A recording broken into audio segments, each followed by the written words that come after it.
2월 달에 우리 교회에 하나님께서 이 말씀의 잔치를 허락하셨습니다. 하나님의 말씀, 살아계신 하나님이 말씀하셨습니다. 특별히 우리에게 들려진 이 말씀은 하나님께서 성령의 감동받은 사람들, 그 자들에게 하나님께서 주셨고 그것을 우리에게 허락하셨습니다. 그 말씀이 우리에게 기록되어진 말씀인 줄 믿습니다. 하나님이 살아계시기 때문에 그 하나님의 살아계신 그 하나님의 말씀은 허투루 이 땅 가운데 선포되지 않습니다. 오늘 말씀에 보니 하나님의 말씀은 살아있고 활력이 있다라고 표현을 하고 있습니다. 여러분, 하나님의 말씀이 살아있고 활력이 있는 줄 믿으십니까? 네, 특별히 이 본문 가운데 활력이 있다라는 이 말은 헬라어 단어는 에네르게스입니다. 여러분 잘 아시는 에너지라는 말이 있죠. 그 에너지라는 말이 바로 이 에네르게스에서 나왔습니다.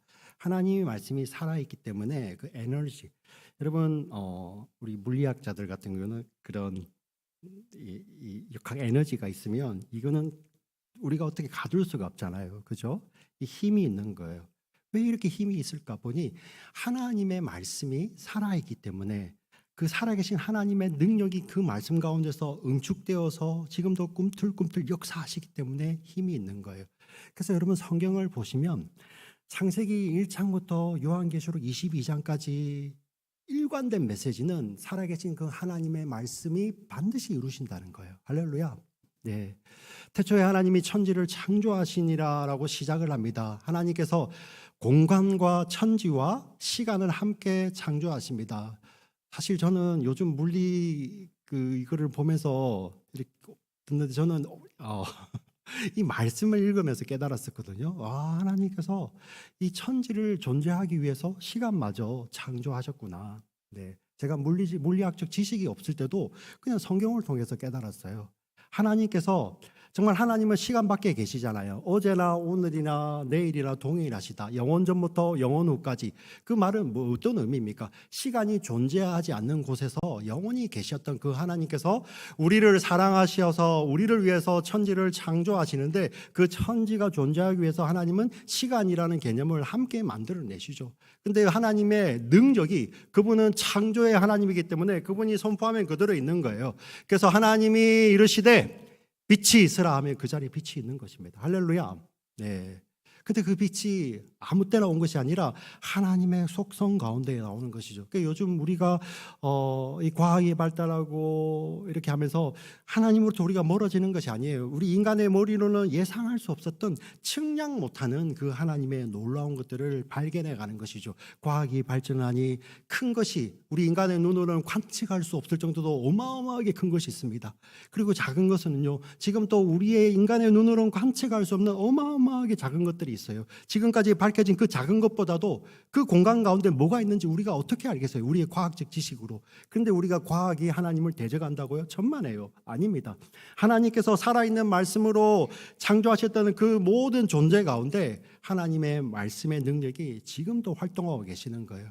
그래서 이사야 55장 11절에 이렇게 말씀을 하고 있습니다. 내 말은, 나의 입에서 나온 내 말은 절대 허투루 떨어지지 아니하고 내 뜻을 다 이룰 것이고 그것을 이루는 능력의 풍성함이 그 안에, 말씀 안에 있다라고 하나님은 말씀해 주세요. 할렐루야. 네. 근데 그것이 어떤 의미, 왜 이사야 55장이 왜 존재했냐면은 흑암 가운데 있는 우리들, 죄로 말미암아 영원히 죽었던 우리들을 살리시는 하나님의 빛이 비춰온다는 그런 약속의 말씀을 우리에게 먼저 주십니다. 그런 말씀을 주시면서 내가 그 말씀을 반드시 이룰 것이다 라고 하나님은 선포하시죠. 네. 그 말씀이 살아있어요. 지금도 살아있어요. 그래서 어떤 일이 벌어진지 아십니까? 예수님이 땅에 오시잖아요. 예수님. 여러분, 마태복음이 신약의 시작이죠. 마태복음을 읽어보면 예수님의 탄생 때부터 이 신약의 저자가 강조하고 싶은 게 있어요. 그 탄생 때부터 주석이 딱 달려 있어요. 말씀을 이루려 함이라. 심지어 예수님은 헤롯 대왕이 죽이려고 해서 저기 이집트에 피난까지 갔다 오십니다. 요즘 표현으로 난민이 되죠, 그죠? 난민. 그래서 다시, 그리고 그 아들이, 그 헤롯이 죽고 아들이 되는데 헤롯 아킬라오가 너무 잔인하니까 그 부모들은 너무 무서워서 거기 못 있고 그걸로 못 가고 갈릴리로 돌아갑니다. 예. 우리 사람의 눈으로 보면 예수님보다도 훨씬 그 사상 권세가 힘세 보이는데 성경은 그렇게 딱 나와 있어요. 이는 내 아들을 이집트에서 애굽에서 불렀다는 말씀, 호세아 말씀을 이루려 함이니라. 이렇게 성경은 설명을 합니다. 그리고 예수님께서 이 공생애를 사시죠. 예, 그 가운데 계속 예수님이 그 말씀을 이루신다고 말씀을 하시죠. 그리고 돌아가실 때, 예, 여러분 십자가에 달리시기 전부터 달리셔서 목숨이 끊어지는 그 순간까지 성경 저자들이 끊임없이 목격자로서 이야기하는 것이 무엇입니까? 이는 말씀을 이루려 함이니라. 예, 왜? 하나님의 말씀, 살아계신 하나님의 살아계셔서 그 말씀이 이루어지고 계시는 거예요. 예수님 그 말씀을 친히 이루시기 위해서 이 땅에 오셨습니다. 그런데 요한이 뒤에 이제 성령이 오셔서 예수님이 하신 말씀이 다 생각나는 거예요. 예수님께서 행하셨던 모든 일들이 다 생각납니다. 사실 베드로와 요한은 그때 못 깨달았습니다. 이 땅에서 우리가 3년 반을 예수님에게 직접 받았는데도 못 깨닫습니다. 그러니 다 도망가죠. 근데 요한이 그 안에 성령이 오니 깨닫기 시작합니다. 아, 예수님 그분이 말씀이셨구나. 창세기 1장 1절을 그대로 가지고 와서 요한이 요한복음 1장 1절에 태초에 말씀이 계셨으니 그 말씀은 하나님이라 선포를 합니다. 그리고 이르시되 창세기 1장 2절에 빛이 있으라 말씀하셨던 그 하나님이 실제는 그 빛의 근원, 빛의 오르라고 합니다. 존재 그 자체이신 그 빛이 이 땅에 오셔서 어둠을 비치는 빛이라고 말씀을 하십니다. 우리는 그분을 떠났지만, 우리 에덴 동산에서 우리는 하나님을 떠났지만 요한복음 1장 14절에 말씀이 육신이 되어 우리 가운데 거하심에 장막을 치고 거합니다. 예, 다시는 떠나지 않습니다. 그래서 요한계시록 21장 22장이 그 장막을 치시고 우리와 함께 하시는 그 예수님의 모습을 묵시 가운데서 이야기하는 거예요. 예수님이 이렇게 말씀이 오셨습니다. 그리고 예수님은 계속 말씀하시죠. 진리가 너희를 자유케 하리라. 근데 그 진리가 뭐라고요? 아버지의 말씀이 진리입니다. 이라고 예수님이 이야기를 하시죠. 그리고 이렇게 이야기합니다. 저는 내가 이 땅에 온 것은 나는 아버지의 말을 지키기 위해서 왔다. 심지어 내가 하는 말은 내 자유로 말하는 것이 아니라 아버지에게 받아서 말한다는 거예요. 여러분 이 고백하는 거 얼마나 놀라운지 아세요? 여기 사춘기 아이들 키우시는 우리 부모님들 잘 아실 거예요. 예, 아무리 맞는 말이라도 부모가 말하면 그때부터 그 아이는 절대 안 합니다.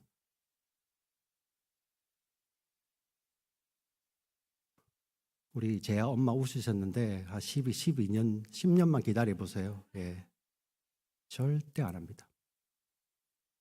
예, 저 아이들 아빠 방금 말했지? 안 해. 끝입니다. 끝. 그 뒤로는 그것을 돌릴 방법이 없어요. 안수기도 안 됩니다. 예. 근데 그 성자 하나님이 그렇게 표현하세요. 나는 내 자유로 말하는 것이 하나도 없다. 아버지께서 내게 주신 것. 아버지의 말씀이 진리입니다. 진리를 알지니 진리가 너희를 자유케 하리라. 근데 우리가 진리를 깨달을 것 같죠?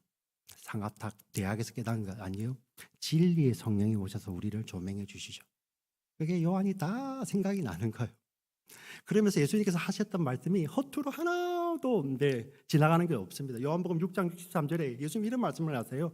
내가 너희들에게 일러준 이 말이 영이요 생명이라 이야기를 합니다. 사람들이 깨닫지를 못하죠. 네. 영으로 거듭나야 되는데 예수님의 그 말씀이 우리 가운데 들어와서 우리를 거듭나게 하신다는 이 놀라운 진리죠.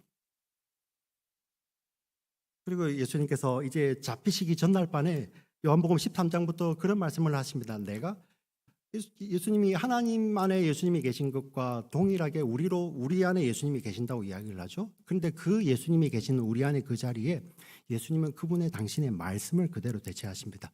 내 말이 너희 안에 거하면 너희가 무엇이든지 구하라. 그리하면 이루리라. 마치 예수님께서 그 자리에 함께 계시면서 그 겨자씨보다 작은 믿음이라 할지라도 예수님이 그 자리에 함께 계시고 그 말씀에 함께 하실 때 무엇이든지 구하라. 그리하면 이룬다고 합니다. 지금도 그 말씀 붙들고 기도하시는 분들 이 자리에 다 계시잖아요.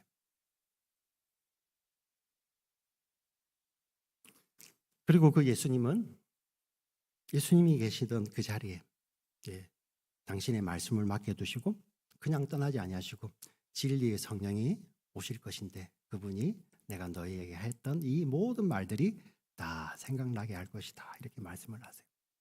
그리고 진리 가운데 이끌어가시죠. 그리고 마지막 It is finished 하는 그때 다 이루었다 이야기하시죠.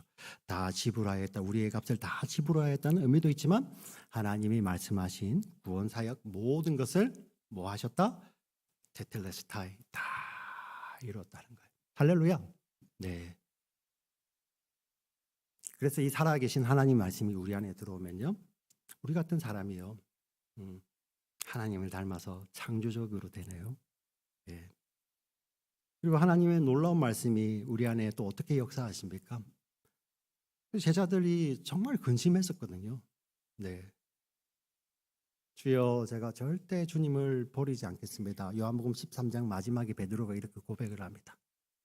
그러자 예수님이 하시는 말씀이 베드로야, 네가 나를 버리리라. 13장이 딱 끝이 나요. 제자들 충격이었겠죠.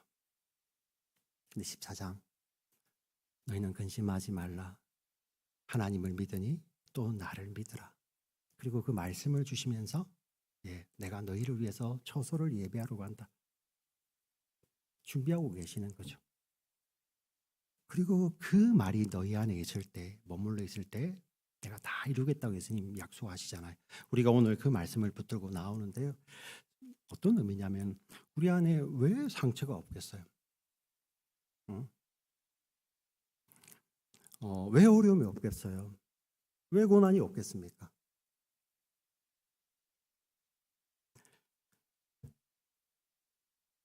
근데 예수님 말씀이 들어와서 우리의 볼 수 없는 내면의 상처까지 예수님께서 다 만져주시죠. 이렇게 세워주시죠.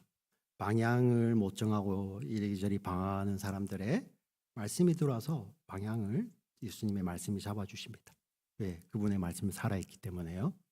그리고 우리 인생이 삶이 자꾸만 흔들리잖아요. 네.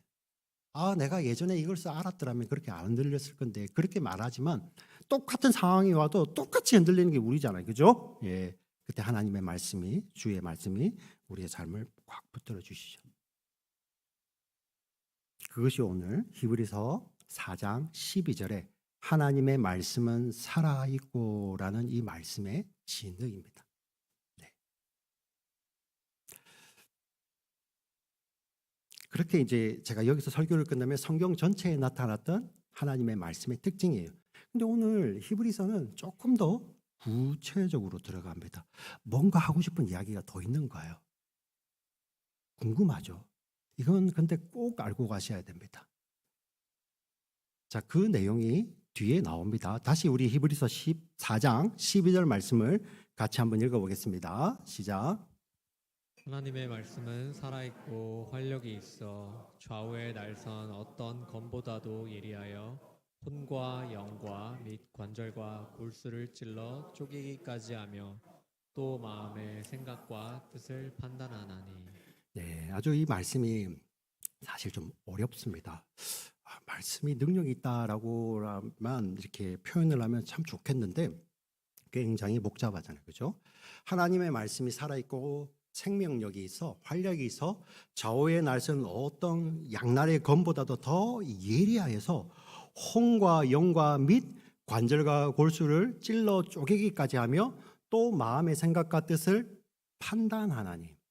도대체 이게 어떤 의미인가? 많은 설명들이 있습니다. 어떤 분들은 어떤 주석은 혼과 영과 및 관절과 골수, 이거는 우리의 피지컬 바디 육체죠, 그죠? 그래서 여기서 혼, 영, 육체 3분서를 이야기하는 그 뒷받침이 되는 성경이다라고 설명을 하고 있습니다. 틀린 설명은 아닌 것 같습니다. 자, 그런데 여기는 조금 더 다른 맥락이잖아요. 왜? 성경 저자가 어떤 의미를 가지고 썼을 거 아니에요, 그죠? 여기 보시면 혼영이라고 나와 있는데 이 혼은 어떤 의미냐? 여기서는 푸시케라는 단어를 쓰고 있어요. 우리 구약에는 네피시라는 단어를, 신약에서 푸시케를 쓰는데요. 사실 히브리인들은 좀 이렇게 혼이든 영이든 육체든 하나로 봐요. 예. 특히 뭐 우리 한국에 제가 정말 마음에 안 드는 그 법관들의 판단 가운데 이런 게 있죠, 그죠? 그때 뭐 심신미약으로 해서 이제 감해주고 그런 거 있죠. 근데 이 히브리 사고에서는 그런 게 없어요. 심신미약이나 뭐나 그때도 넌 거예요. 너. 그 자신인 거죠. 그럼 분리가 안 되는 개념이죠. 그래서 그 네피시가 그런 개념인데 여기에서 푸시케라는 게 바로 그런 겁니다. 그래서 우리에게는 전인격, 우리 보이는 이 육체적인 저뿐만 아니라 저 인격까지 전부를 말할 때 푸시케라는 말을 쓰는데, 근데 신약 성경에서 이거를 조금 세분화할 때가 있습니다. 예. 우리의 그냥 일반적인 몸을 이야기할 때는 소마라는 단어를 대부분 써요. 일반적인 몸. 근데 우리에게 육체의 어떤 거짓된 본성이 남아 있을 때는 sarx라는 단어를 씁니다. 예. 근데 여기 이제 푸시케라는 단어는 특별히 영하고 결합이 될 때는 이런 개념이에요. 우리나라는 육적인 존재가 있는데 저가 있죠, 그죠? 이 소마를 제외하고 보이지 않는 부분이 있죠. 보이지 않는 부분. 그래서 우리 한글 성경이 혼이라고 번역을 했는데 아주 잘 번역한 것입니다. 네, 아주. 자, 혼이라는 부분이 있고 영은 어떤 영이냐면은 사실 여러분 잘 보시면 하나님께서 아담아, 네가 이것을 먹는 순간에 반드시 죽을 거야. 죽고 또 죽는단 말이에요. 근데 아담이 그 뒤로 900 몇 년을 삽니다. 어느 날 병원 갔는데 당신 불치병입니다. 예, 앞으로 200년 삽니다.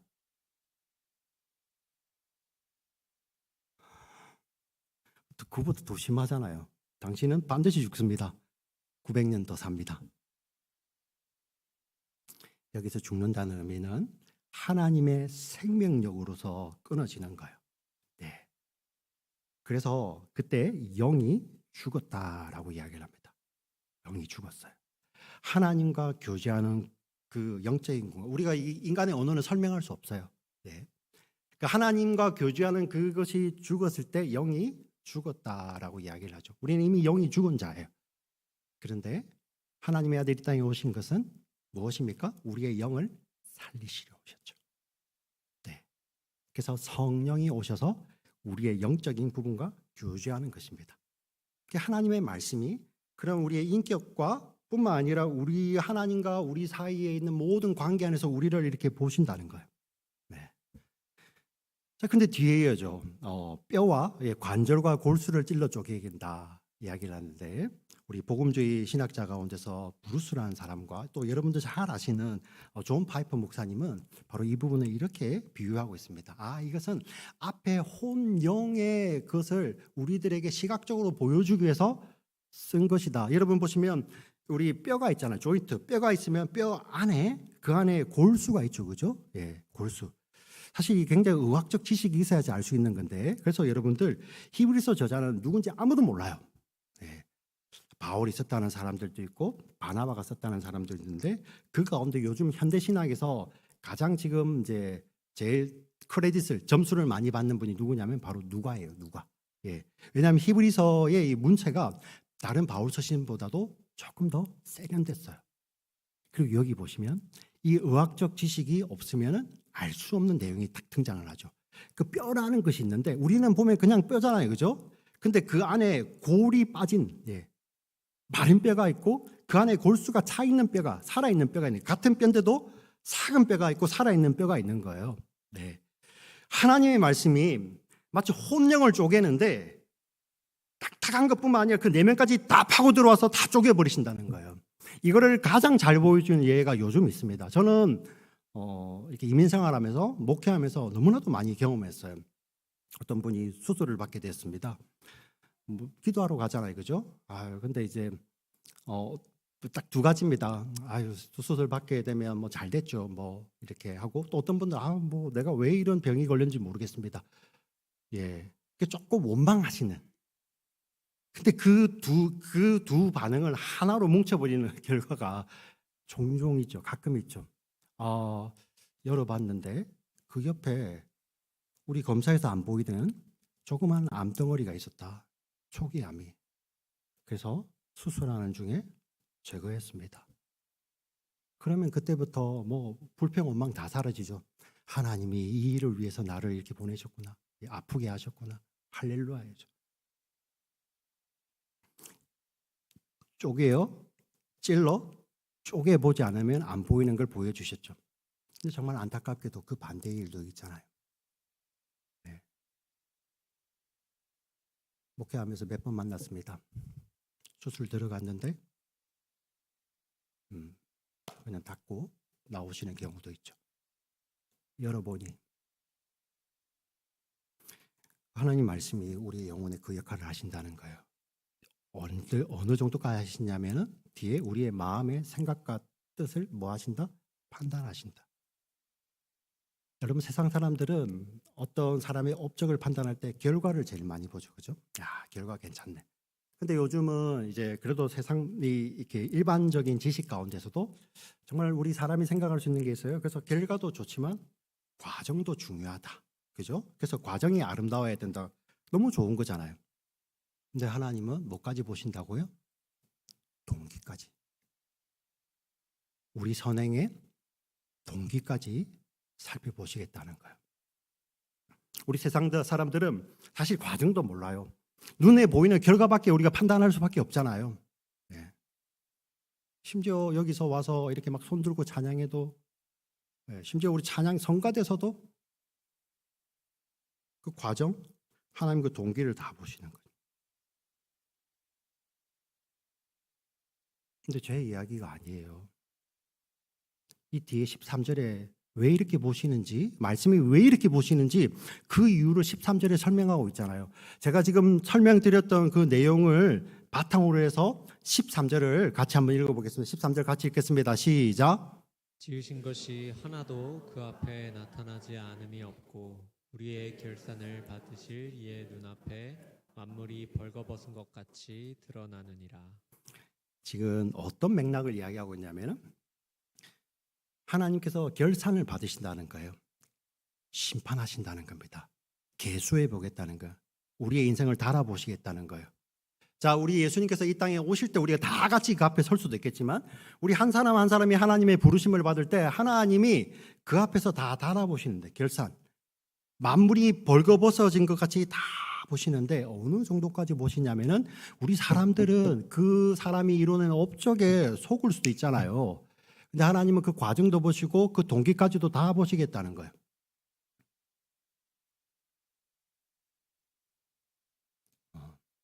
근데 더 무서운 게 뭔지 아세요? 그때 마귀가요, 우리의 내면에 더러운 것을, 우리가 아는 하나님의 말씀이라는 이것을, 율법을 가지고, 이 말씀이 또 다른 이름이 율법이잖아요. 하나님 저거 보세요. 당신의 말씀하고 너무나도 다르잖아요. 살인하지 말라고 했는데 이웃을 미워하고 있는데요. 저거 죽어야죠. 그렇게 드러난다는 거예요. 그렇게. 그럼 이거 진짜 두려운 거예요. 제가 예전에 한번 개인적인 체험을 이야기했죠. 제가 고등학교 3학년 때, 예, 학교 다녀오면 이렇게 의자에 뒤로 제쳐서 책상 위에 다리 얹어놓고 이렇게 쉬는 거, 그게 저의 습관이었어요. 근데 갑자기 제가 몸을 못 움직이는 거죠. 밖에서 가족들의 이야기는 다 들렸는데 어떤 분은 뭐 가위 누른 거지. 이제 저는 그 잠든 게 아니었거든요. 근데 일어나 제가 어머니를 부르고 아버지를 부르도 안 돼요. 근데 그때요, 제가 고등학생입니다. 제가 그때 나름대로 교회도 열심히 다니고 오늘 기도하신 분처럼 열심히 살려고 했었어요.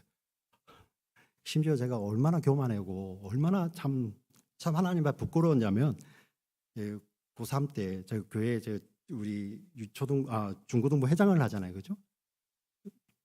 이렇게 그때는 뭐 예배도 드리고 오후 예배, 저녁 예배도 예전에는 그 다 드릴 때니까 제 눈에는 이 주일날 예배 빠지시는 분들의 어른들이 이해가 안 가는 거예요. 예. 아니 예수 믿는 사람이 어떻게 주일인데 교회를 안 오지? 그런 전데요, 하나님께서 저의 거짓된 모습을 순식간에 이렇게 떠올려 주시는데 고등학생 너무 두려운 거예요.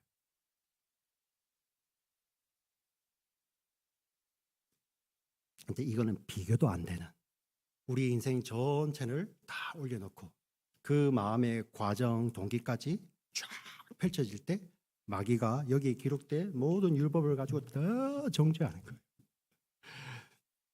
스가랴에 보면 심지어 대제사장마저도 더러워서 마귀의 정죄를 확 받고 있어요. 여러분 어떻게 하실래요? 지금 그 이야기하고 있다니까요. 히브리서를 잘 읽어보시면 히브리서 4장이 안식에 대해서 이야기를 합니다. 너희는 안식에 들어가기를 힘쓸지니. 근데 히브리서 기자가 굉장히 걱정을 해요. 근데 그 안식에 들어가지 못하는 사람들이 있다는 거예요. 네. 그리고 그 히브리서 그 자기들의 믿음의 선배들 이야기들 다 이야기해줘. 그들 봐라. 너 어떻게 할래? 너희가 안식에 들어가기를 힘써야 되는데, 그래도 난 예수 믿잖아요. 내가 유대인이고, 내가 모태신앙이고, 내가 침례도 받았고, 내가 성가대도 하고, 내가 매주일 빠지지도 않고 이렇게 하고 있는데,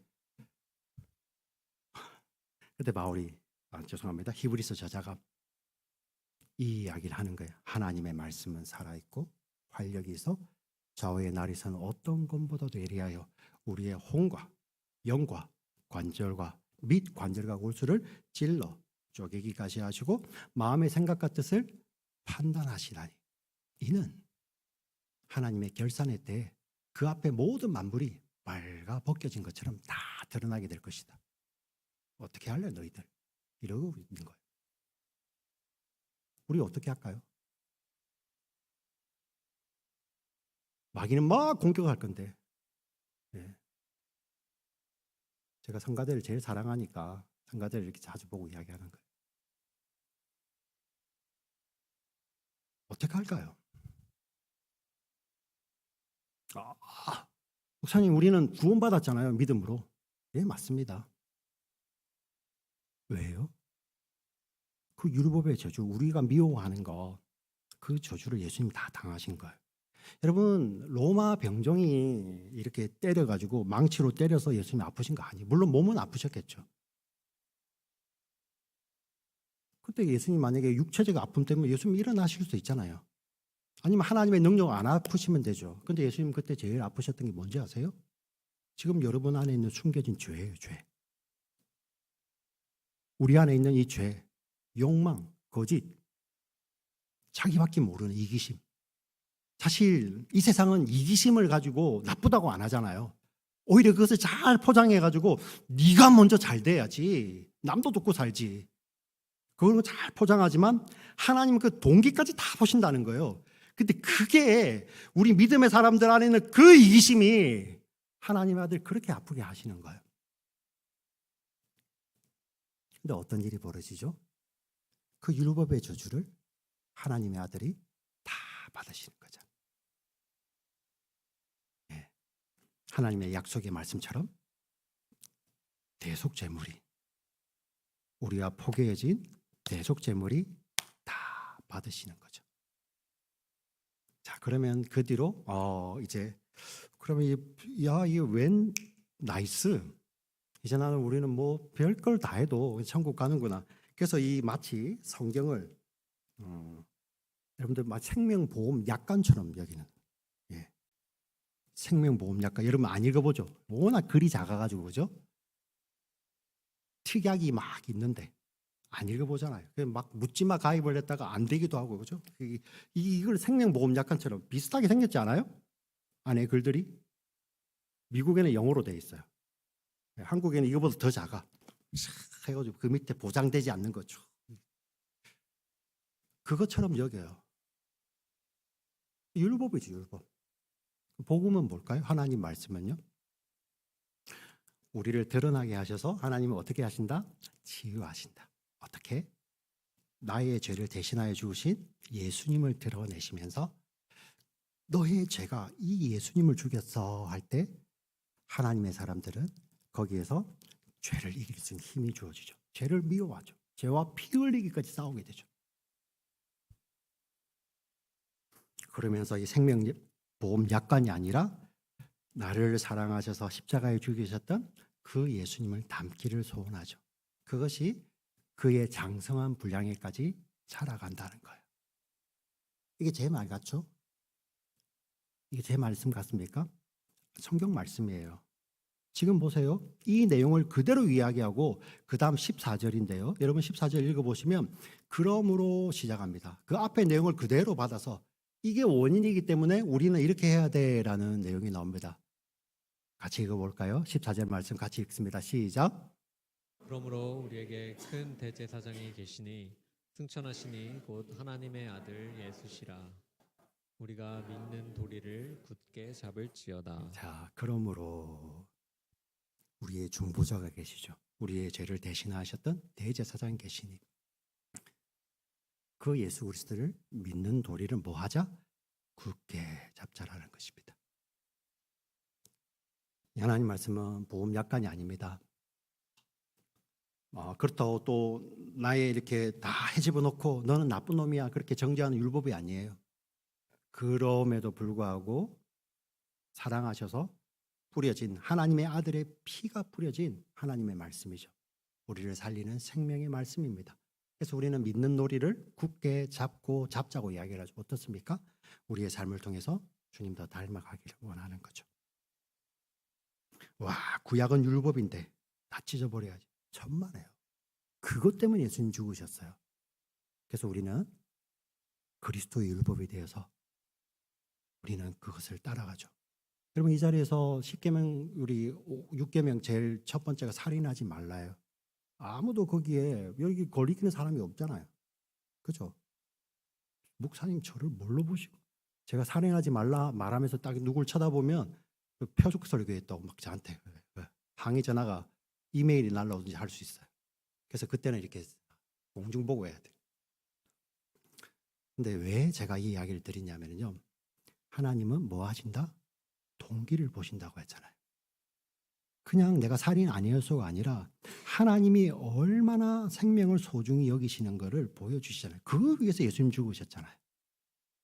그래서 우리는 예수님처럼 생명을 소중히 여기는 사람으로 살게 되죠. 그것이 우리가 믿는 바 도리를 굳게 지키는 것입니다. 하나님 저는 다 했어요가 아니라 저는 이 말씀을 통해서 예수님이 보이네요. 그래서 그 예수님이 내 삶의 주인 되셔서 예수님처럼 살기를 소원합니다. 이게 복음입니다. 이것이 하나님의 말씀이죠. 율법은 뭐라고요? 똑같은 하나님의 말씀인데 저는 했어요. 그런데 저 인간은 안 했잖아요. 저는 좀 모질하지만 그래도 저 사람보다는 낫잖아요. 그래서 율법이잖아요. 근데 복음은 무엇입니까? 제가 한 게 없네요. 주님의 은혜를 누린 것밖에 없는데 그렇다고 아무 일도 없었다가 아니라 믿는 바 도리를 굳게 잡는 것이죠. 할렐루야. 네, 오늘 이 말씀을 기억하시면서 이번 주일 금요일부터 말씀 성회가 열립니다. 회복이라는 주제로요. 가치관의 회복, 헌신의 회복, 그리고 말의 회복, 감정의 회복이라는 이 네 가지 소주제를 가지고 하나님 말씀이 선포될 텐데요. 여러분들 정말 기도하는 마음으로 준비된 마음으로 오셔서 말씀 받으시고요. 또 오늘 주신 말씀이 있잖아요. 하나님이 이 말씀 한 구절 한 구절이 저의 삶을 찔러 쪼개지만 아픕니다.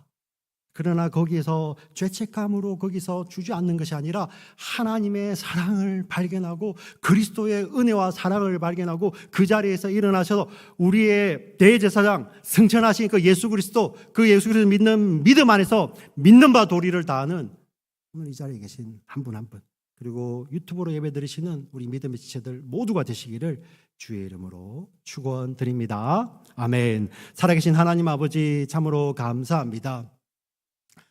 하나님 말씀이 허물 많은 저희들을 수술할 것입니다. 쪼갤 것입니다. 그러나 그때 그 아픔으로 끝나는 것이 아니라 나를 대신하여서 그 모든 끝까지 아픔, 우리는 최후의 심판을 안 당해봤고 그 아픔이 아마 모를 것 같습니다. 그런데 예수님은 아시지 않습니까? 그 예수님을 깊이 생각하며 그 예수님을 닮기를 소원하는 하나님의 살아있는 이 말씀 될 수 있도록 하나님 우리의 삶을 지켜주시고 성령님 이 말씀으로 한자 한자 우리의 삶 가운데서 적용하여 주시고 하나님 우리를 이 말씀으로 이끌어 주시옵소서. 살아계신 우리 구주 예수 그리스도 이름으로